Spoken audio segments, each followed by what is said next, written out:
কলকাতা থেকে 132 কিলোমিটার দূরে Nadia home town যাচ্ছি ভোট দিতে। বাইরে যা বৃষ্টি, পুরো চা আর চপ খাওয়ার ওয়েদার। জীবনের সবকিছুই আমার সাথে শেয়ার করবে বলেছিল, কিন্তু কাকে ভোট দিল বললো না। রাস্তায় যেতে যেতেই স্বনামধন্য সঙ্গীত শিল্পী দেবলীন আনন্দী এবং অভিনয় শিল্পী শায়কের পোস্টার দেখে প্রণাম করে নিলাম। পোস্টার কোথাও ছেঁড়া ছিল না। পথে পালপাড়ায় দেখলাম ভোটে মনীষীর বিরুদ্ধে স্বয়ং যিশু ভগবান দাঁড়িয়েছে। এরপর যেতে যেতে হিসেব কষে নিলাম কোন পার্টি কেমন কাজ করেছে। বাড়ি ঢুকে দেখি গাছের পেছন থেকে কারা যেন উকি মেরে সব নজরে রাখছে। ভোটার কার্ডেও কাউকে এত হ্যান্ডসাম লাগতে পারে এটা জাস্ট ভাবা যায় না। বেরিয়ে আমার তৃণমূল বন্ধুকে বললাম নিশ্চিন্তে থাকতে ভোটটা ওদেরই, আর সাথে বললাম আমার বিরিয়ানি খুব ভালো লাগে।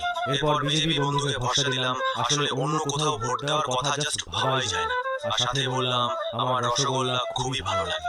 এরপর যাওয়ার পথে সর্বহারা সিপিআইএম বন্ধু আমার হাত টেনে ধরলো। শিক্ষিত ছেলে আর কোথায় ভোট দেবো বলে বেরিয়ে গেলাম। ওর কাছ থেকে আর কিছু চাইলাম না। এরপর লাইনে দাঁড়িয়ে দেখলাম এবার ঝামেলার